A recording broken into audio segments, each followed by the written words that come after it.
Good morning. This is Kelley Hobart from Alpaca Direct, and I'm here talking today about 3 different ways that you can do your heels on your socks when you're doing toe up socks. And the reason why I'm doing this is my friend Renee, who works there, she had never done the toe up socks before, or maybe she had never completed it. Anyway, she was telling me about the heel that she did, and she did the heel gusset with a heel flap, and she did the heel flap on the bottom of the foot.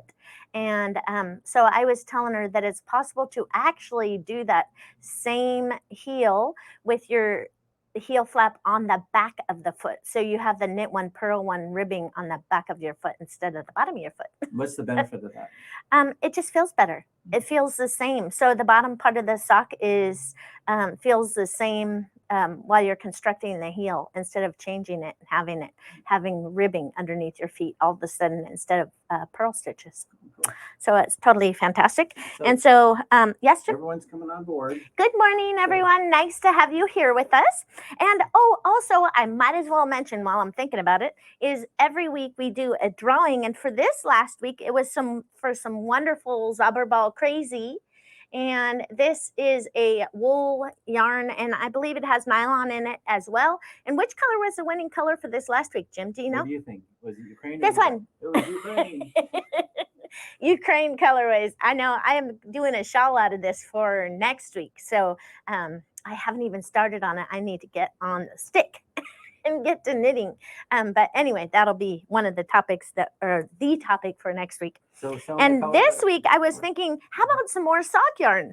Just because it's getting warm in other areas. Not at our house, of course. Yesterday we lost electricity and Jim had to take me out to pizza, and it was great because as soon as we got back home, the electricity came back on. I'm like, score!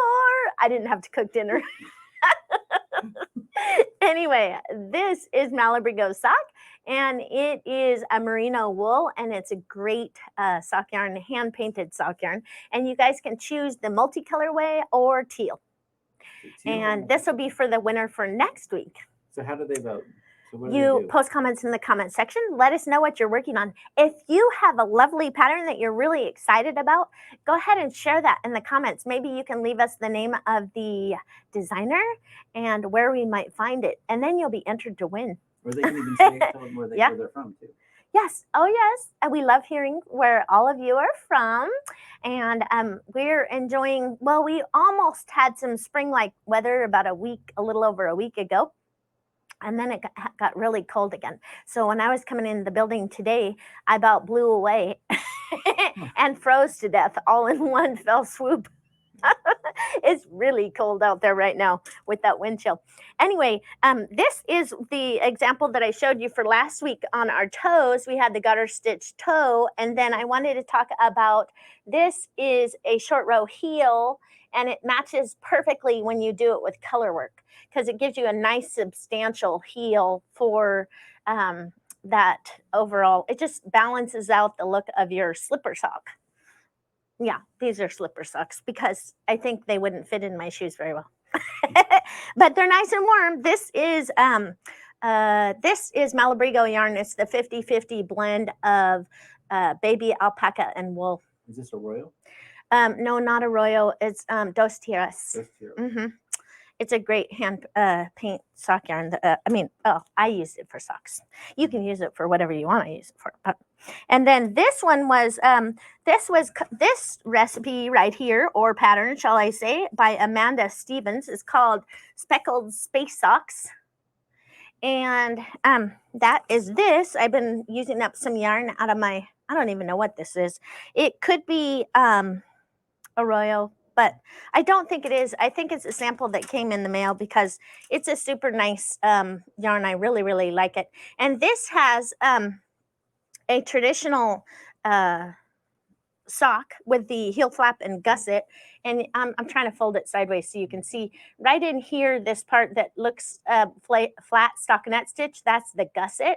And then the heel flap is this knit one, slip one pattern in the back. And then it has a nice little heel turn, is this stockinette stitch from here to here, right in here. That's the heel turn. And what's good about the traditional gusset with heel flap is that some people have higher arches. They're like just bigger people. For me, the short row heel is great because I'm almost at a kid size foot. And so my bones are like really, everything's short and shrunk. So anyway, the short row heel works great for me. But some people can't do this. They're like nice and tall, maybe like Madeline. And she would be really happy with this gusset with the heel flap. And you can see how it gives you more room for your heel in there when it's laying out flat. See how it gives you more room.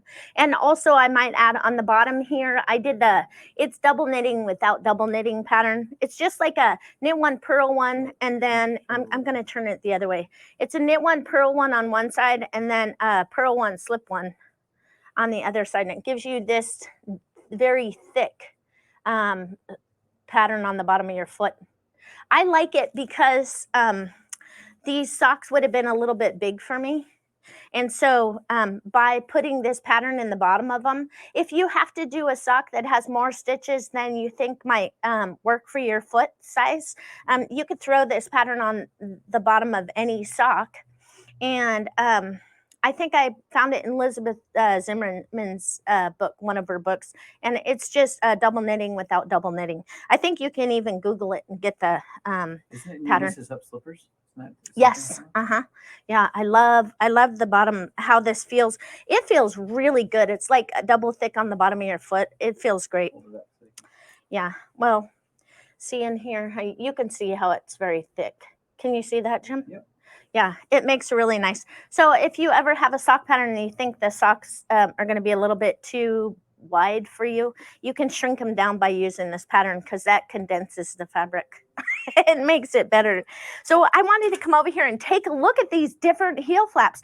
Oh my goodness, this is so cool. I was messing around this morning and really enjoying myself.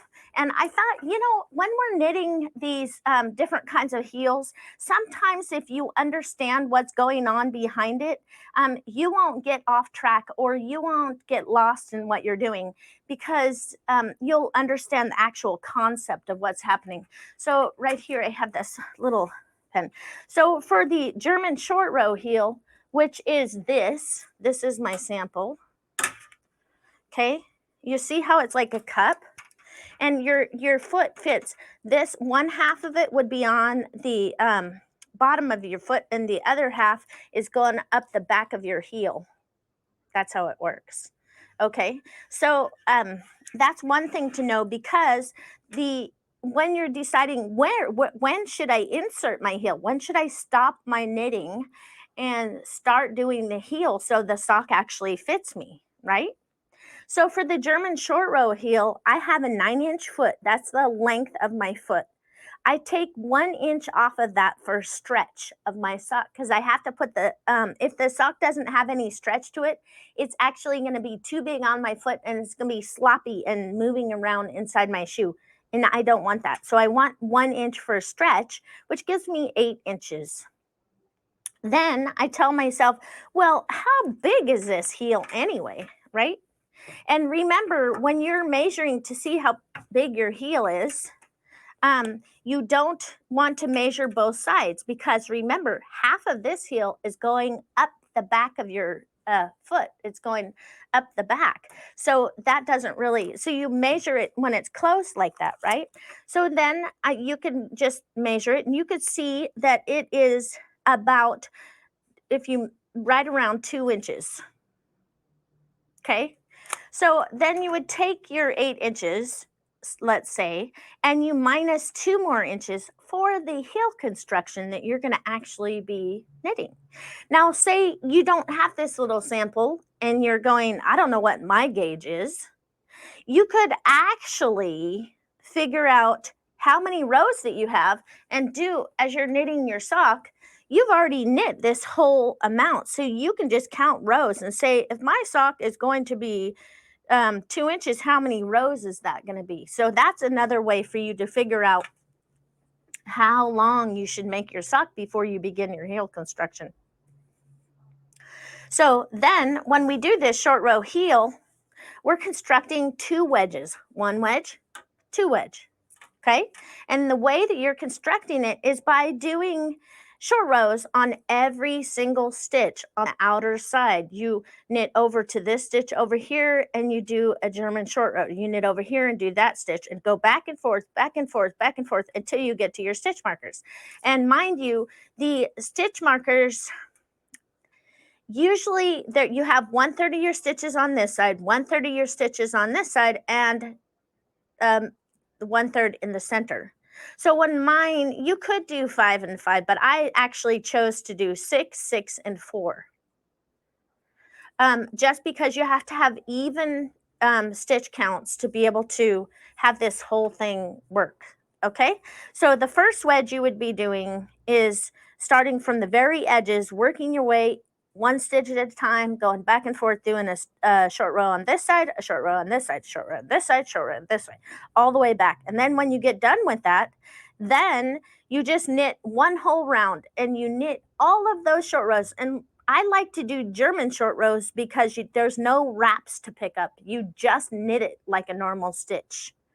Okay, and then when you come and do the second wedge after you've knit 1/2 of the round, then you're going to be starting right at your stitch markers. You're going to be doing a short row here, a short row here, a short row here, a short row here, working 1 stitch back and forth that way. And that makes the wedge that starts out small and then gets bigger. And then when you're done with that, the heel is done. You join it in the round and you are ready to go. Pretty easy, huh? So then I was going, okay, what is all the fuss and muss about this Fleegle heel that is so cool? Okay, and the Fleegle heel is kind of neat because you do a regular gusset. Let me see, I have a sample here somewhere of it, and it's not that one, it's this one right here. So on this, you do a gusset, which is this part that's getting wider.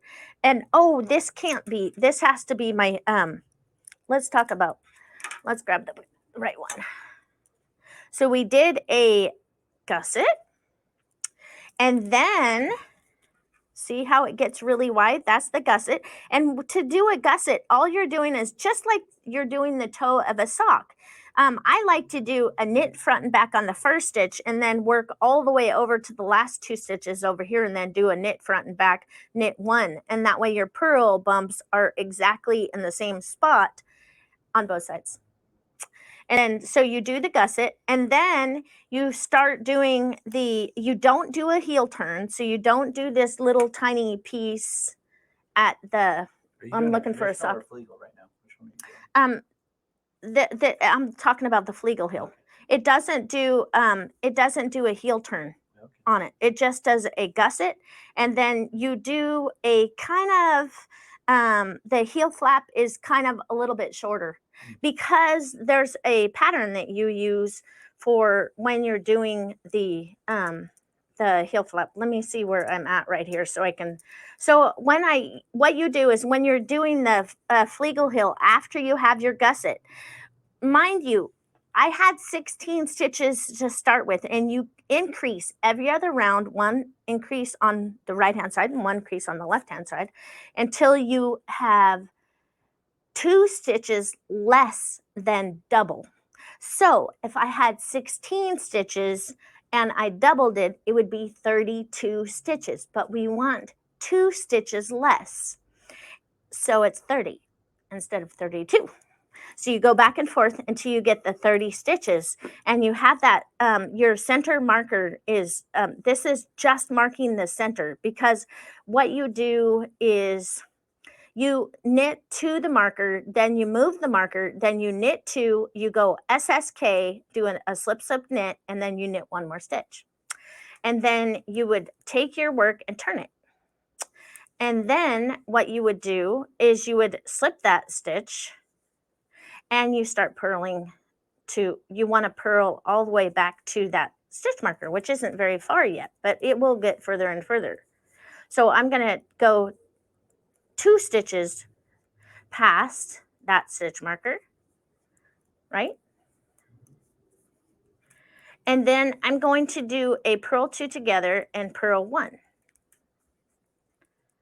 Then I'm going to turn. Okay. Boop.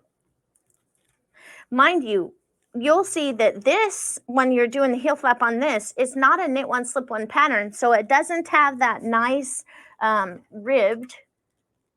See how this is ribbed right in here? We're doing this section in the Fleegle Heel, but we can't do the knit one, slip one because on the Fleegle Heel, it's going to get wider and wider. And they don't do the knit one slip one pattern, which is kind of a bummer because the knit one slip one pattern gives you kind of some more wear out of your sock. Plus it gives you more stretch. So I slipped that first stitch and then I would go ahead and knit to one stitch. Now I can get rid of that center stitch because I'm just going to knit till there's one stitch before the gap. And you'll see how there's this big fat gap? Easy to see, right? So when you get to that gap, all you do is a slip, slip, knit, right?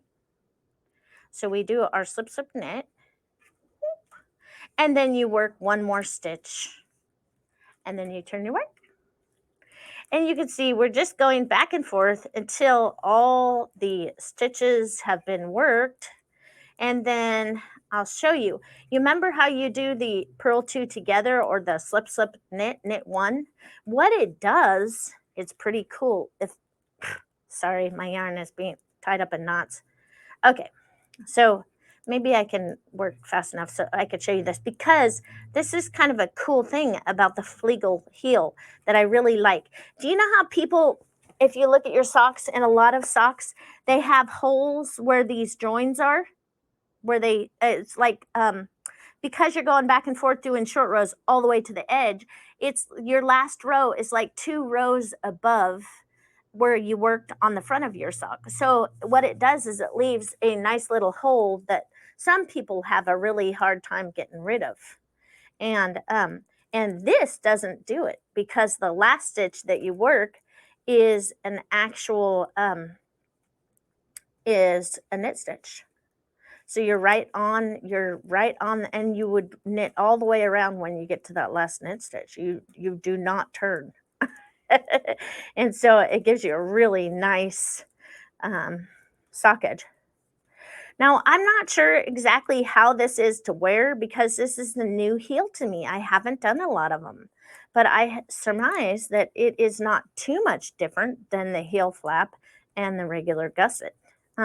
It just takes a lot less time to do because you don't have to do that heel turn, and the heel flap itself is much smaller because you're working every other stitch instead of every stitch, because remember, you're doing a purl 2 together, purl 1, turn.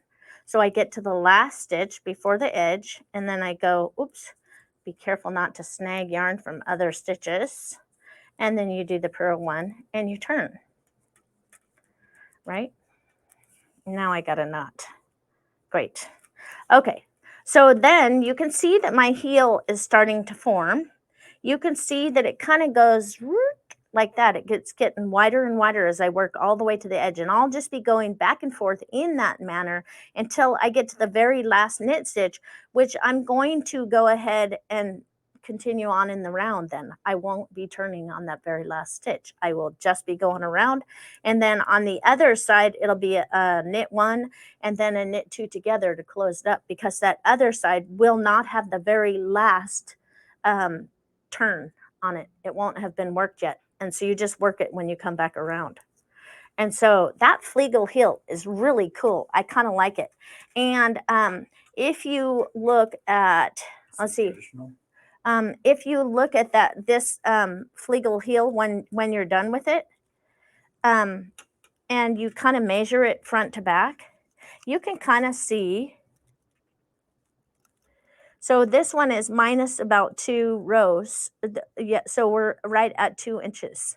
So it's, what I'm saying about this is this Fleegle Heel is significantly less knitting than the traditional heel flap with the heel turn, the gusset, and the heel flap all taking quite a bit of time. And if you want to do like kid socks, this is perfect. What is it?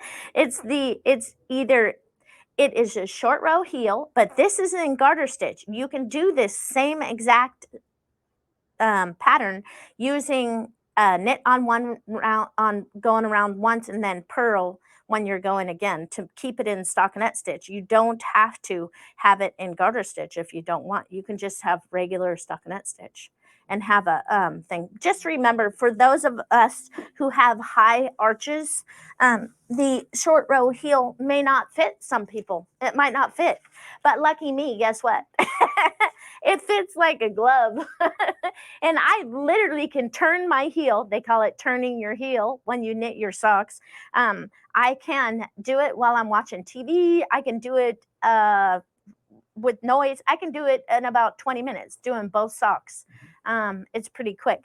And that is, of course, because I knit mine 2 at a time in the round. So for those of you out there that don't know how to knit your socks 2 at a time in the round, I'm telling you, if you can learn, and if you would like to learn to do socks 2 at a time in the round using the magic loop method, it's pretty cool.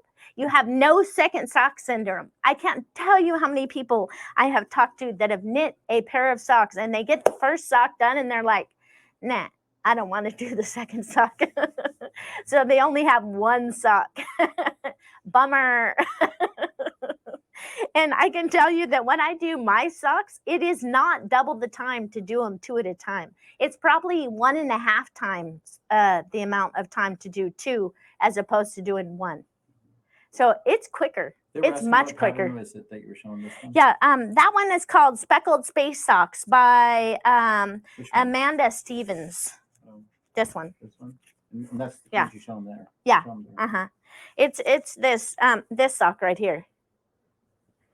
Yeah. It's a fun pattern. It's super easy to memorize. I'm no longer even looking at the pattern. I quit looking at it a long time ago.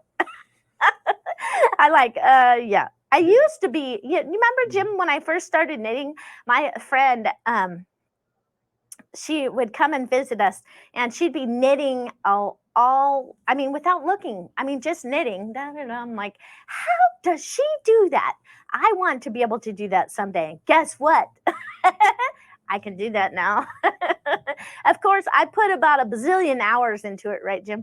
So ask Meg if Yeah. they want to see a tutorial just on 2 at a time. So ask Meg to post a copy. She can post a link to it. Oh, yeah. So, Meg, if you're out there listening to this, if you can post a little, maybe I have some sort of tutorial for 2 at a time in the round using the magic loop method to help people out if they wanted to learn that skill.